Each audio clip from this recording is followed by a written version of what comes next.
Oh my gosh. Yep. All right. Welcome everybody. So glad everybody's here. Thank you guys for being so consistent this whole semester and being a part of Mail 605. Tonight is our last night, and I wanted to share the screen and show you a couple of things. Basically, um, this is week 15. Well, this can't be right. Let me go to the right session. Blackboard. They have now added my new classes I'm teaching next semester, so I'm getting very confused about which one I'm going to. But anyway, here on session 15, I hope they haven't gotten rid of it. Here's where we are tonight. Dr. Lamb has already gone over many of his job interview things, but tonight really I want to spend just a few minutes because I know you're busy and it's our last night together, but I wanted to talk a little bit about what to expect with that first interview you have. And Jody, if she joins us a little bit later on, has volunteered to do a quick little about a 15-minute interview with me, and then we can break it down and analyze it. But there's a couple of things in week 15 I want to show you. Remember, I've been showing you that funny principle. Well, he's got a whole series of them. He's here. I have added 3 things, which we're going to talk about these 2 tonight, but there's some really interesting charts. I think there are 11 different charts about how things are changing in education. I encourage you, when you've got a spare moment, you can look at it, go back and look at that. But tonight, I really want to talk about an interview process and what to expect next, because I really want to be a part of your next phase in your career. I want to hear about your success as an assistant principal. I want to be able to use it so when you do that next step and you interview for an assistant principal or a principalship, I want you to feel comfortable. I'd love for you to email me back and say, hey, Steve, these are kinds of things you didn't teach us. These are kinds of things that you need to know. But what I've done is I put together a couple of things here for you, and I want you to look at them, and I'll show you why. When you go for that particular interview, and that's a part of what Gardner-Webb tries to get as well, we want to make sure that you are ready for whatever the next job's going to be. Your add-on licensure means absolutely nothing if you're not going to take the next step and go out there and try to get that job. So what I've added here are at least 22, number 1 is not a question, but 22 of the kinds of questions that you can expect from that assistant principal's position. And if Jody comes on board, I want to spend a couple of minutes just actually physically doing an interview and kind of having some critiquing of it. But I encourage you to go to look at this. And the reason for that is simple. You should be familiar, and you should put these and print a copy of them and put them in front of you. So when you get that notice that they're calling you in for an interview, I would go to each and every one of these questions and be prepared with an answer. Now, let me show you the other thing that I put together for you. I hope you appreciate this. I think you would. Here's one of the things that I have seen.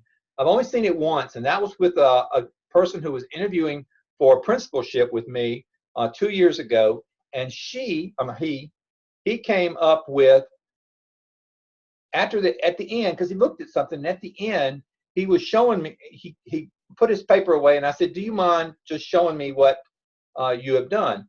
So he took interview questions from some source, and he went through and he tried to think of some ideal answers. And so I've started it for you, but here's 15, and this is under interview questions 2, and these are 15, and here's some of the ideal answers. And so I would encourage you to take those 22 questions from the first chart and even begin to start thinking about how you're going to respond. When you get that call and you are a week or 2 or a couple of days out, one of the things that it's great to know the answer, to know the questions, but it's even better if you've already started developing some of your answers to them. And you can call them ideal answers, you can call them my answers or whatever, but there are some basic questions that you're always going to be asked. And these are this is just a specific thing. There are some, obviously, that are blank. Tell us about a decision you made that wasn't popular. But again, I would encourage you to begin to think of that next job interview and to already go in well planned. Now, I wouldn't necessarily take this in with me, but I would certainly begin to develop that and just anticipation. And when you go to that first interview, if you don't get the job, make a note of what they ask, particularly if you're going to interview in Charlotte, Mecklenburg. I think you guys do it one big interview, and that's your first stage, and then you go to a second stage. So somewhere your colleagues could already tell you what some of those questions are that they're going to ask you, or basic questions, because I can almost guarantee you that they're going to be the same questions they're going to ask anyone. And so if you have a friend who's already gone through this and already doesn't mind sharing, I would certainly want to know what are 6 of the questions they ask, and I would begin to develop the chart of what my best response would be. Go back and look at everything you've had in the 600s in mail, everything you had, and begin to develop what you think the best response. So therefore, there may be a question that's going to surprise you, but most of the questions you already have in your mind, what's the best answer, what's the best response. So kind of let's look at the first one. Give a situation where you've been a manager, a leader, and a boss. Rank them in importance. Well, the ideal answer to me is that you are a leader, because that's what we expect from you when you become a school administrator. We want you to be a manager too, because that's important. But the last thing we want you to be is to be a boss, because that's a boss has connotations of, but sometimes you have to be. But it also has the connotations of being someone who tells people what to do and expects you to do it. It's the old model of the school principal, as well as the manager piece. So begin to think about how you would answer questions. Take those 22 I've given you on chart 1 and begin to, maybe as you start thinking about your next step, begin to do some ideal answers for those. So that's what I've got for you. I'll go back to the 20-some questions, 22 questions. I guess I really should get rid of that one. Here, look at the last, I want to call your attention to 16, 17, 18, and 19 to 22, 23. These you can almost bet you're going to get. And if you haven't developed the best answer to these, again, you're putting yourselves a little bit behind the cue ball for the person who's going to come in and be better prepared than you are. You're always going to be asked about your leadership style. You're always going to be asked about what sets you apart, or some variation of that question. If you're in a high school or middle school, discipline is going to come up, and in elementary, it's almost always going to come up as well. They want to know how you feel about discipline. How do you handle discipline? They'll always have the question of communication with parents. If they are hiring you and they want you to be that strong curriculum person, they're going to ask you to tell me how do you know when a teacher's doing a great job? So those are the kinds of things you can go ahead and begin developing your best response to. Please don't go into an interview cold. Please don't go into an interview without doing some research of the school that you're going to, without having some really good prepared questions. Now, the last thing that you're going to be asking your interview is, well, 2 things probably. One is to tell me if it's a good interview. They're going to give you a chance at the end to tell them, what is it you wish we'd asked that we didn't? And my gosh, if you don't have a question for that, you are behind the ball here. You should have 1 or 2 questions ready. Well, I wished you'd ask me about a situation in which, or I wished you'd ask me about my portfolio. I wished you'd ask me about my school improvement plan, or all the work I've been doing on a school improvement plan. Have something, because that's probably going to be the next to the last question they're going to ask you. Is there something that we didn't ask that you would like for us to ask?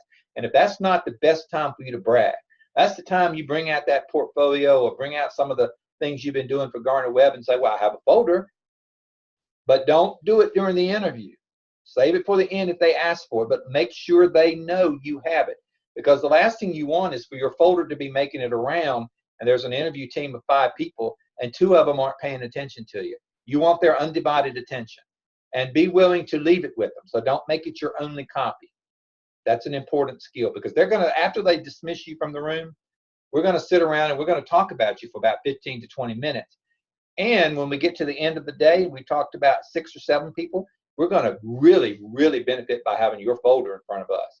Your folder versus Jason, who didn't have a folder, your folder, they're going to remember more because they've got it right there in front of them. So don't do it at the beginning, but also make sure when they ask you, is there anything, yes, would you like to see my portfolio? Would you like to see some of the work that I've done? Have a couple of things that you really want them to ask, that you really feel strong about. Don't let that golden opportunity get away from you where you don't have that. Now, probably the last thing that they're going to ask you is why are you the best candidate? And for goodness sakes, have a good answer. That comes from researching the school that you are particularly interested in. Have a good answer. Whether it has to do with, I can take the school to the next level, do your research and that will serve you well. Now, Jody's not here yet, so would one of you like to play with me? Be my candidate and apply for a job? I will take off my hat to make it a little bit more serious. Come on, who wants it? We can do it together. All right, I'll let you, Kristen, you have the first. Krista, you have the first question. You ready? Now, this is a serious interview, so we're going to break down, after we answer the question, we're going to break it down and we're going to say, or I'm going to say, I would recommend you do this, I'd recommend you do that. All right, Krista. I'm not ready, Dr. Stone. Yes, you are. It's an easy question. All right, tell me something that your resume doesn't tell me. All right, Jason, here's yours, so you can think about it. Tell me, Jason, yours is tell me why you want this job. Ms. Pickett, yours is where do you see yourself in 5 to 10 years? All right, Ms. Dixon, tell me something that, and I've got your resume in front of me. Tell me something that I need to know about you that is not in your resume. All right, let me start you. Okay. Probably your people skills don't really come out in an interview, right? People don't know that you're personable, you volunteer, you're a team player. Those kinds of things don't come out of your resume. So tell me something your resume doesn't tell you, Ms. Dixon. Dr. Stone, really, I'm not ready. We don't do and all like that. I know you don't do all, but I'm not ready for that. I know, we were all waiting for Jody, weren't we? All right, I'm coming back to you. Jason, you ready? On the spot. I'm coming back.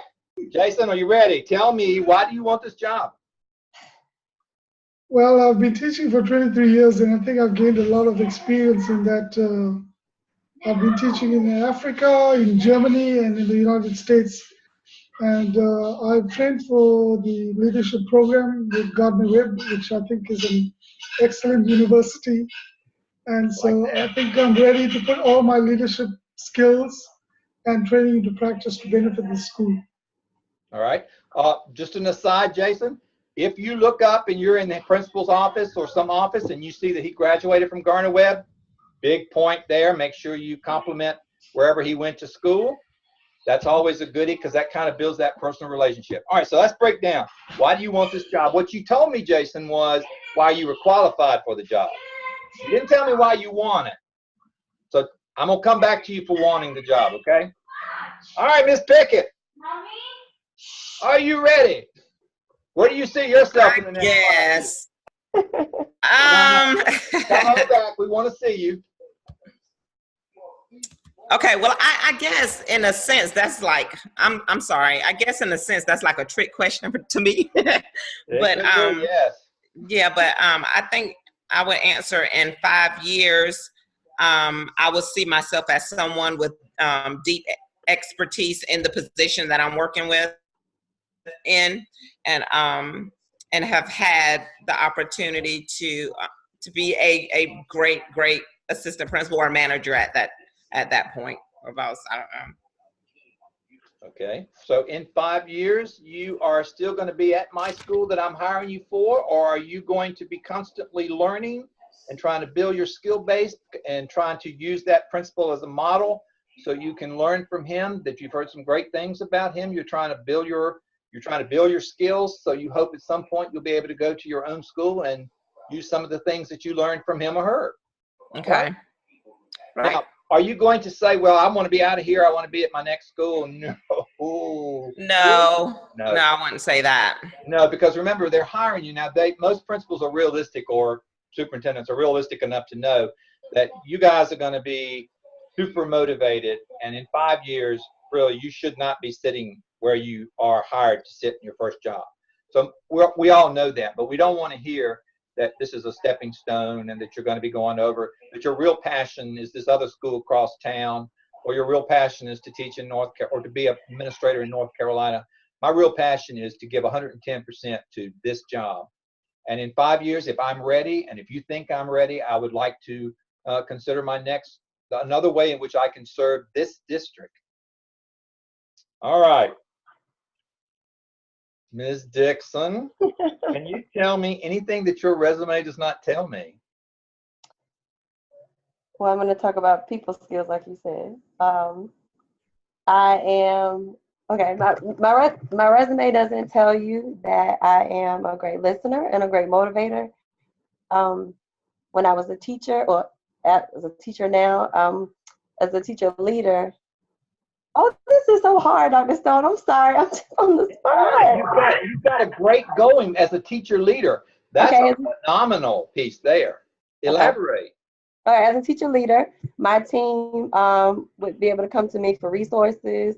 They would be able to come to me for help with a troubled student. All right. So you've got what you are telling me is that teachers respect you. Teachers value you, and teachers have a great opinion of you enough that they already consider you an administrator. Yeah. I've got those skills that teachers automatically see me as a leader, see me as a part of their team. All right. Good job. Jason, why do you want this job? We're doing a bunch of questions, Dr. Stone. Huh? We're doing a bunch of questions, huh? No, you get one more and that's it. Here's your next one, Christina. Krista, I'm sorry. No, it's Christina. I'm sorry then. All right. So what would you do? The first thing you would do after you've examined our data. All right, Jason, why do you want this job? Jason? I think it's going to be a step up for me in my career as a teacher. And also the money is not too bad. Jason, stop. Stop. I can't think of, just like Christina. Money would never be mentioned, nor would it be a stepping stone. All right, let me answer from this perspective. Why do I want this job? All right, look, if it's the school you're in, I've been in this school for 10 years. I have seen how this school works well. I've also seen it when we don't work as well as we should. And I would like to be a part of the team that moves us to the next level. I'm always wanting to be a part of the team. Remember that, because as an AP, you are going to be a part of the team. I want to be supportive. I've observed, now this is if it's the school you've been. I've observed some of the things you're doing. I like the direction you're trying to take us in, and I want to be a part of that team. I've seen what the potential of this school is. Now, if you're going to a school across the county and you've not had any experience there, I have learned so much as a teacher for 23 years. I have learned so much that from my school, that my principal has shared with me and given me the opportunity to be a part of, that I want to bring it to this school, because I really do think I have something to offer. I'm a great listener. I'm a great teacher. I'm a great teacher leader. That's an excellent term there. Write that down somewhere for all of you. I'm a great teacher leader, and I want this job because I have some skills that I think would be a perfect match for this school. My skills of leadership, my skills of being a great listener, my skills of being a great manager. I have worked on these things, and this is what I can do. That's why you want it. It is not for the pay. Please don't ever mention the pay. Please don't ever mention the long hours that you're going to extra pick up too. That's not good. So don't mention pay. Don't even ask that question. How much does it pay? Because Charlotte Meck has a pay scale. All you got to do is go look at it. Don't do that. Okay, right. Can you repeat that again slowly, Dr. Stone? Repeat what? What you said. About what? Not about the pay. We got that. Don't mention the pay, but everything before that. Well, I would mention, if it's the school you're going to, like if you want to be the assistant principal at your school, compliment the principal, compliment the current administration and some of the things in which they are doing. You really like the way that the school is moving. You've seen it at its best, you've seen it at its worst, and you want to be a part of the team that moves it to the next level. If it's a school across town or another place, then you have learned so much in your current setting from the principal. You have learned so much that you want to bring to this job. I want to come to, and don't even call it a job, bring to your school. I want to be a part of your team. I have heard good things about you. I know there's good things about this school, and I want to be a part of the team that moves us to the next level. And let me offer this to the three of you who are listening.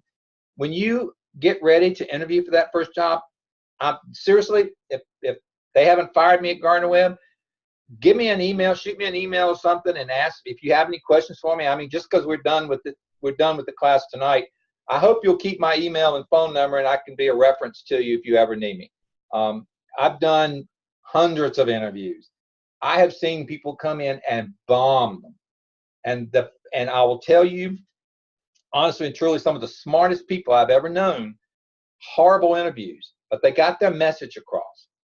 And we'll talk about body language and some of the other things you can do too when you go into an interview, because Dale covered all those, Dr. Lamb, but I kind of wanted to go over some questions. Did that help you, Ms. Pickett? You'll have to watch the video to get the wording completely, because I'm terrible about remembering. And that's fine. Thank you so much. All right, you're on. No, you did that. All right, Jason, your second question is, what else do I need to know about you? Ms. Pickett, your second question is, do you have any questions for us? All right, and then we will talk about body language, other things, and then I will let you go to your Christmas parties. All right, Ms. Dixon, you're up. Ms. Dixon, you by now have seen the data for our school, and I guess you have had a chance to analyze it. So what would be one of the first things you would do the first couple of weeks of school with our data? So if I'm interviewing for assistant principal position and you're putting me in charge over, let's say, the science department, I would look at the strong people. Chances are, though, I'm not going to tell you at this point what department you're getting. I'm going to come away from it with she's probably going to do better at this, this, or this. So you're just applying for routine assistant principal. You showing me all the data. Yeah, you've seen Independence High School's all the data that you can see. And what I'm trying to find out with this question is, one, have you looked at it? And do you understand it? And that's going to be a little tricky for you from North Carolina when you go to South Carolina, but they're very similar, North and South Carolina, their data collection and what they report. Remember, if it's math, science, social studies, or language arts, you should know about it. Wouldn't I look at like the strongest, I guess, subject areas and find out, I guess, be observant and find out what worked for them? And you know what I'd say? What? I know you're paying me for it, but I'd say I've looked at your data. Your science is rocking. You guys have really got a phenomenal science department.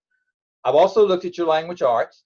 It's not quite where it needs to be. Don't ever say it's terrible. You're the last in the district, or you're just terrible. But just say, I think I can bring something to help you with that. Oh, a principal will grab you in a heartbeat. And it may, English language arts may not be your particular strength, but if you focus on it, you can make it one of your strengths. So I would look at the data from the perspective, you guys are doing this extremely well, compliment them, your science department rocks. I'd love to take some time and study what they're doing well, because even if I don't get this job, I'd like to be able to take it back to my school's science department. But notice that your language arts department is not quite where the science is. Maybe it needs a little help. I can bring some expertise. I've had a chance to work with language arts teachers. They come to me, that teacher leader thing. So use the data, not to beat them up, but to simply say, here's some really great highlights of your data. Here's some great things that you've done. So what you're doing is you're proving to them that you've looked at it. You've proven to them that you know what you're looking at. And you've also been able to identify something, and if it's math or language arts or something that you have a particular strength in, definitely lay it out there. So it's a chance again to sell yourself for something that in that principal's mind, he already knows the language arts is terrible. And he knows he probably needs somebody to help him with it. And even if language arts is not the subject you taught, you know good teaching. And so I would try to go from a perspective, I know what a good teacher does, whether they do it in math, whether they do it in language arts, whether they do it in science. Teachers come to me because I'm a great teacher.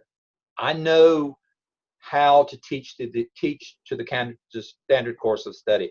I know how to teach to what we need to do for assessments, how to pace. So again, you're making a point that I'm the right candidate because I can get this little place where you are to the next level. How much time is normally blocked out for one interview? I don't know how Charlotte Meck does it, but the way I have always tried to schedule interviews for every, probably about 30 minutes, and you're going to get about 6 or 7 questions. But the worst thing you can do is to get out of there in 15 minutes. That means you bomb. It would be better for the team to say, I'm sorry, but we're almost out of time. That would be better because that means that you've had a chance to speak. But don't beat something to death but every question, sell yourself. I'm good at this. You need me. Mhm. It'll be fun, I promise you. I love interviews. All right, Jason. What else do I need to know about you that I haven't already figured out from this interview or your resume? I love languages, and I know 8 languages. It's probably not on the resume. And I love traveling. I love leading people and developing them so that they can produce at their best. Okay. And I love my family. All right. All right, Jason. Can I share a little bit? I would use this question if it were me. Again, it's just another chance for me to throw something out there and brag. You know, my scores on whatever subject you teach, my scores have been phenomenal. I'm a great teacher. What you may not see or what you may not know about me from my interview is I may appear to be a little shy, which I don't think you do, but I have wonderful people skills. I volunteer with youth in my church. I have very comfortable with different cultures, different diversity, and study your school. If you're going to a school that has tremendous diversity, if you don't mention that you're comfort with diversity, you are missing a great opportunity to sell yourself. And I would also mention too the languages, because I think that's important. Also, I would mention that if you are interested in some of the extracurricular stuff, I'm assuming that you do that at your current school. You know, I'm interested in, I'd love to see what kind of clubs you have. I really like to be involved in students' lives inside and outside of the school day. Yeah, I used to coach soccer at the school, and I played tennis pretty good. Well, see, as being a male, sorry, ladies, but being a male, that's an advantage that you're going to have too, particularly if they have a vacancy that's also tied to a coaching position. So that will, ladies, and they have women coaches too. But I know I was hired for my first job to coach, not teach social studies. I'm well aware of that. But that's good that you've got some experience on the field and off the field. But not only is it sports, but it's building teams. It's getting kids motivated. I mean, play on all those things that a sports team requires you to develop in kids. So it's the development of the whole kid, a whole student. All right, Ms. Pickett, do you have any questions for us? I'm here. At the end of the interview, right? Mm-hmm. You're about to step out the door, and I've got 4 or 5 more minutes, and I need something that's going to really stand out that makes me think, oh my God, we need her, and we need to move fast. Okay. I'm thinking I would probably ask, how would you describe the school's culture? And no, you've already done that. Okay, I did that. Through your research, you already should know everything you want to know about that school.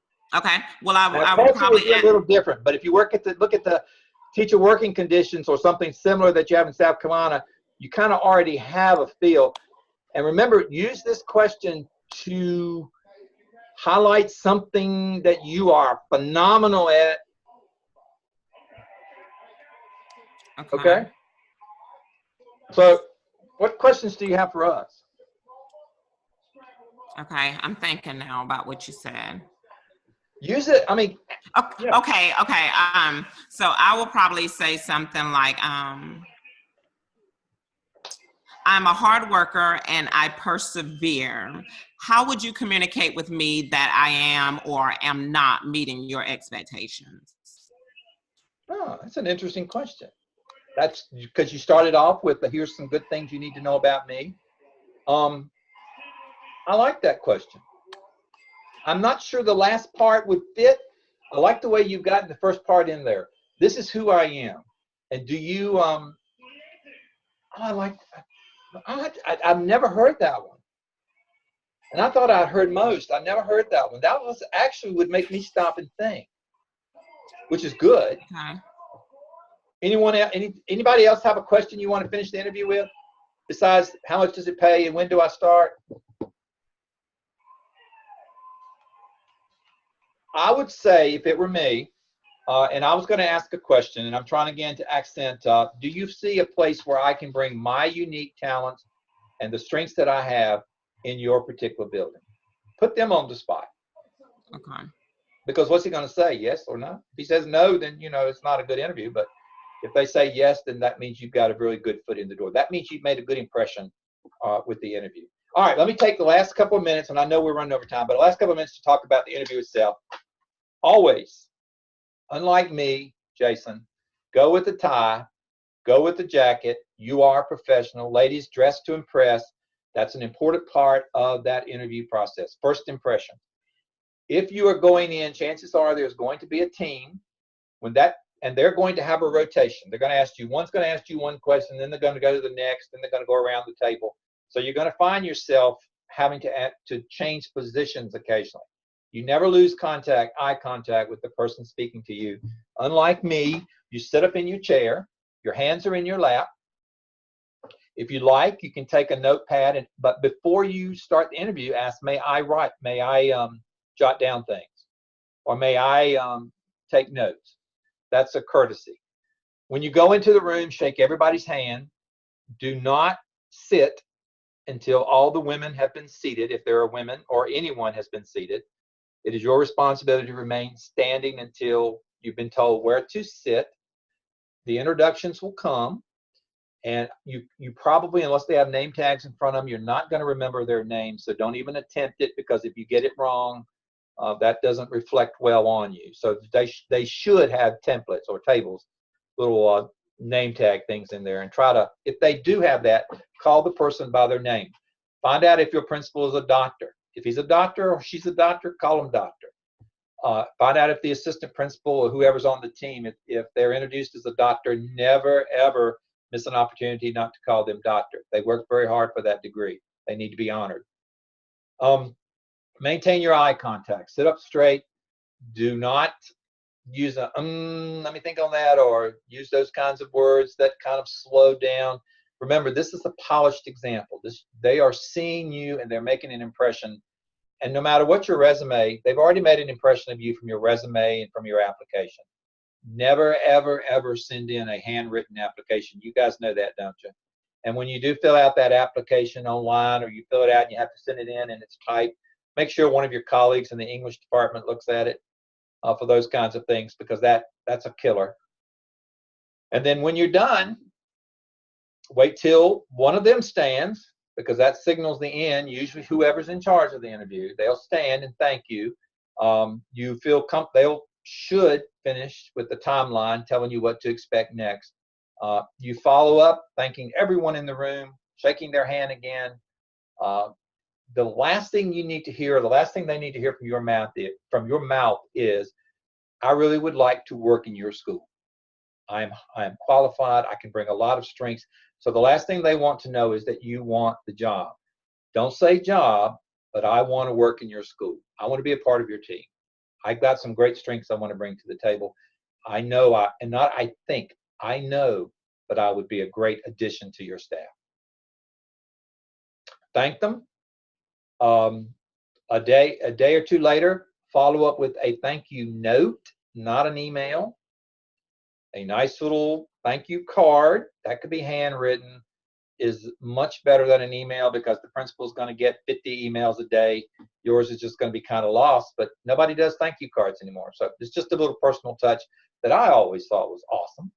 When you bring your resume in, if they ask for, and I would always have my resume, I'd have my portfolio from Gardner-Webb.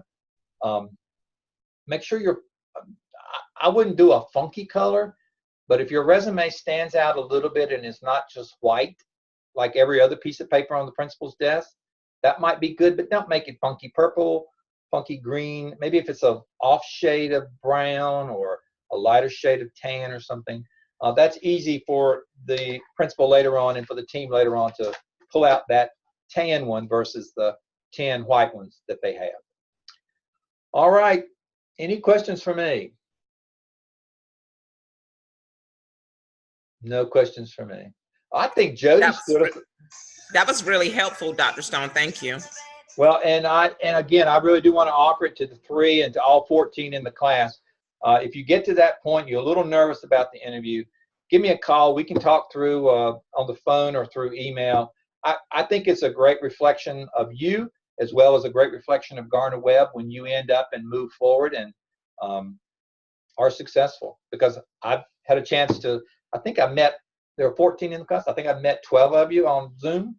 But I want you to do well. It's a great reflection, and you will, particularly those of you who Zoom in with me all the time, I know you will do extremely well. But I just want to offer that. You'll move on. I do hope at some point when you've gotten that administrative job, you'll consider Gardner-Webb University for that next step in your career. We have a phenomenal doctoral program. But again, utilize me for the resource. Use me as a reference if you want to. But if you use me for a reference, let me know and send me your resume. So at least when somebody calls me, I can say, I'll know a little bit more about you than just what I know from the Zoom session. You have been a delight. I wish you the best of Merry Christmases, and if I can ever help you, let me know. Hopefully I'll get to see maybe some of you on Saturday. The graduation ceremonies are at 10.